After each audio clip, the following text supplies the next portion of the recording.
नाज़रीन इकराम, हज़रत सुलेमान अलैहिस्सलाम अल्लाह पाक के वो नबी हैं जिनको अल्लाह पाक ने हर चीज़ पर बादशाही अता फरमाई।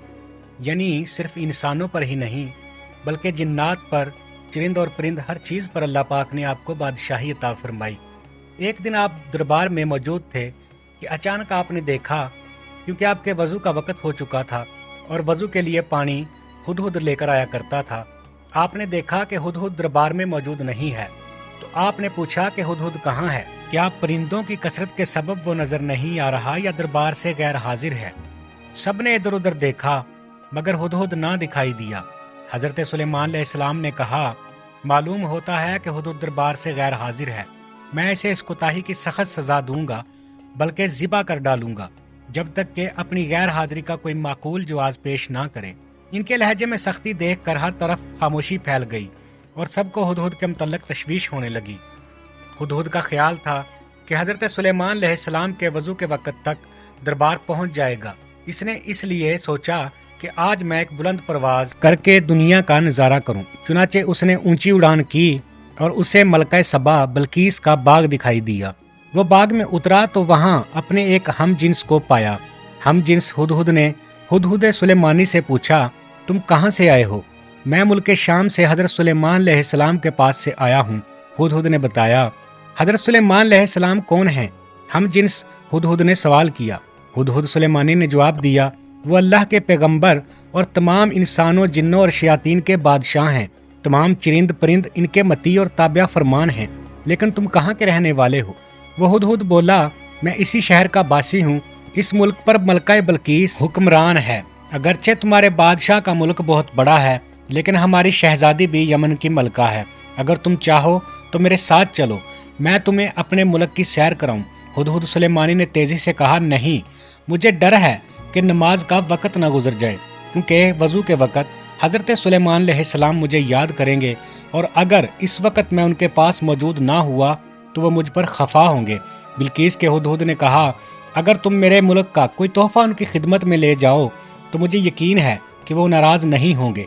इसकी वजह को माकूल समझकर हुदहुद सुलेमानी इसके साथ चल पड़ा। इसने मुल्क सबा यमन की खूब सैर की और नमाज असर के वक़्त दरबार में वापस पहुंच गया। हज़रत सुलेमान अलैहिस्सलाम ने इसे देखकर कदरे गुस्से से पूछा, ए हुदहुद, तू कहाँ गायब हो गया था? हुदहुद ने सर झुकाकर इल्तिजा की, हज़रत, बेशक मैं कसूरवार हूँ, लेकिन मैं अपने कसूर की माफ़ी चाहता हूँ। हज़रत सुलेमान अलैहिस्सलाम ने इसे माफ़ करते हुए देर से आने का सबब पूछा।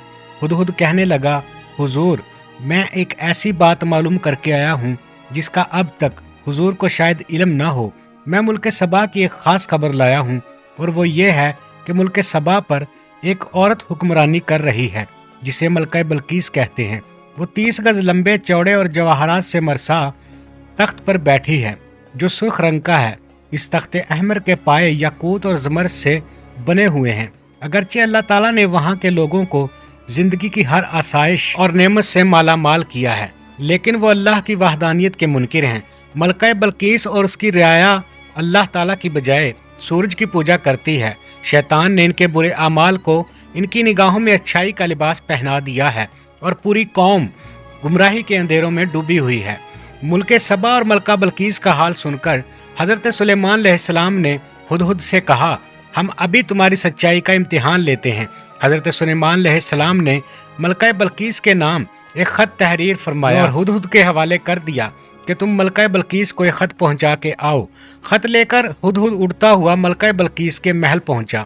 मलका बल्कीस इस वक्त ख्वाबगाह में सो रही थी। हुदहुद रोशनदान के रास्ते कमरे में दाखिल हुआ और हज़रत सुलेमान अलैहिस्सलाम का ख़त मलका बल्कीस के सीने पर रखकर वापस बाहर निकल गया। मलका की आँख खुली तो ख़त देखकर परेशान हो गई। फिर ख़त पर हज़रत सुलेमान अलैहिस्सलाम की मोहर देखकर उसने ख़त खोला और पढ़ने लगी। ख़त में ये लिखा था, अपनी ताकत और क़ुव्वत पर हरगिज़ इतना नाज और तकब्बुर नहीं करना चाहिए, बल्कि खुदाए बरतर के हुजूर झुक जाना चाहिए। उसी की रज़ा को अपना नस्बुल ऐन और उसके अहकाम की पाबंदी को अपना शेवा बनाना चाहिए। ख़त पढ़कर मलका बल्कीस ने दरबारियों को तलब करके हज़रत सुलेमान अलैहिस्सलाम के बारे में दरियाफ़त किया कि वह कौन हैं और कहाँ के रहने वाले हैं।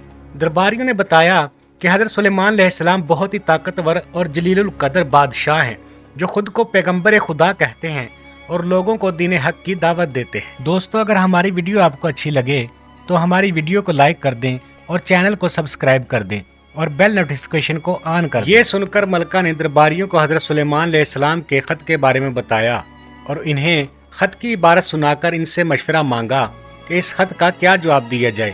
درباریوں میں سے چند بڑے ارکان حکومت نے کہا، ہمیں حضرت سلیمان علیہ السلام سے خوف نہیں کھانا چاہیے کیونکہ ہمارے پاس بے حساب جنگی ساز و سامان موجود ہے۔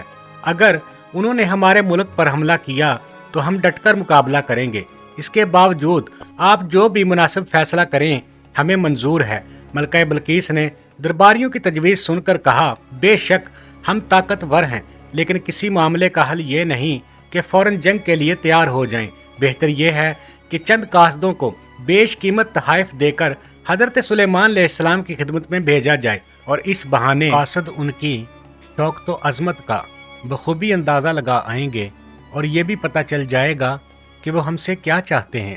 اگر وہ واقعی زبردست قوت و طاقت والے بادشاہ ہوئے تو ان سے جنگ کرنا بے سود ہوگا۔